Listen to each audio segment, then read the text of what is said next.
Friends, আশা করি তোমরা সবাই ভালো আছো। আমিও ভালো আছি। আমি চলে এসেছি আজকে মনিস কিচেনে একটি নতুন রেসিপি নিয়ে। দেখতে থাকো কি করছি, আশা করি ভালোই লাগবে।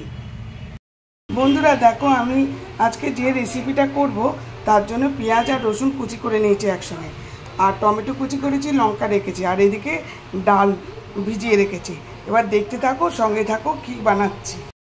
এবার আমি ডালটা বসিয়ে দেবো।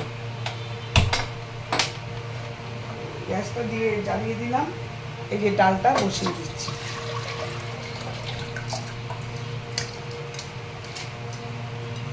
ডালটা সিদ্ধ হওয়ার জন্য বসিয়ে দিচ্ছি।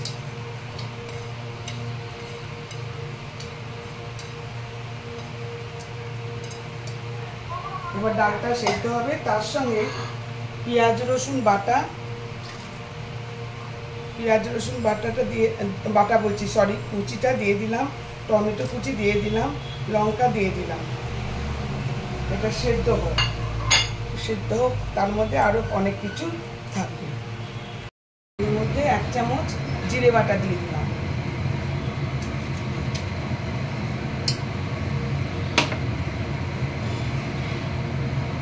আদা বাটা দিয়ে দিলাম অল্প, আর দেবো এর মধ্যে আর দেবো তেল।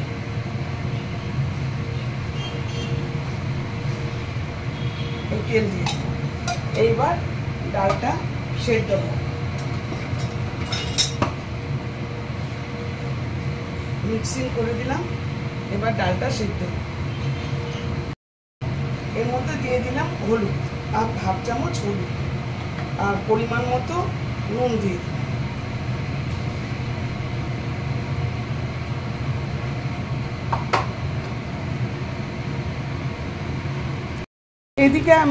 ওদিকে তো ডালটা সেদ্ধ হচ্ছে, এদিকে আমি প্যানে তেল দিয়ে দিয়েছি, আর ডিম ফেটিয়ে রেখে দিয়েছি। এবার ডিমটা দিয়ে দেবো।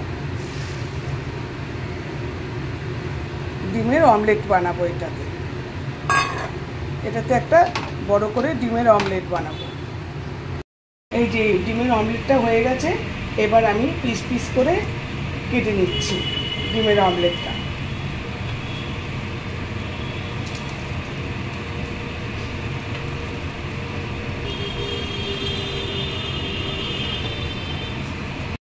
আমি আরও কিছুটা বড়ি তেলের মধ্যে ভেজে নিচ্ছি, খুব সামান্য তেলে ভেজে নিচ্ছি।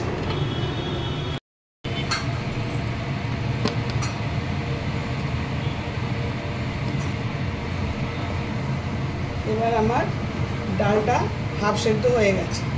এর মধ্যে আমি এদিকে ফোড়ন করে রেখেছি।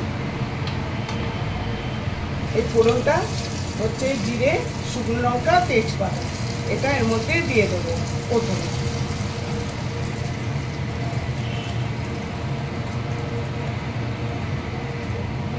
এটা এর মধ্যে দিয়ে দিলাম, সুন্দর গন্ধ বেরিয়েছে এখন। দিয়ে তারপরে এর মধ্যে বড়িগুলো দিয়ে দেবো। এটা হচ্ছে মানে 1 পদ রান্না। তারপরে ডিমের অমলেট করে রেখেছি, সেটাও দিয়ে দিলাম।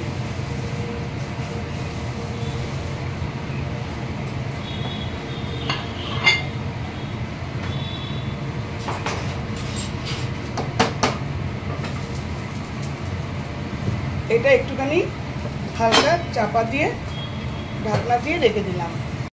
এবার আমি এর মধ্যে ধনেপাতা কুচি ছড়িয়ে দিলাম,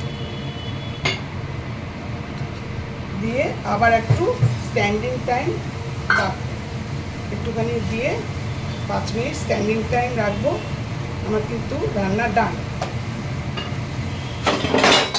এটা 5 মিনিট স্ট্যান্ডিং টাইম ঢাকনা দিয়ে রাখলাম।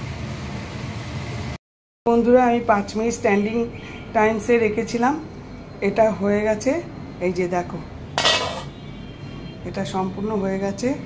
ধনেপাতার গন্ধও খুব বেরোচ্ছে, সুন্দর হয়েছে। তোমরা অবশ্যই ট্রাই করবে, খুব ভালো লাগবে খেতে। তোমরা এটা দিয়ে পুরো ভাতটাই খেয়ে নিতে পারবে। ভালো লাগলে লাইক, শেয়ার, কমেন্ট করবে। ফলো অবশ্যই করবে। Thank you for watching. শীঘ্রই আসছি আরেকটি ব্লগ নিয়ে।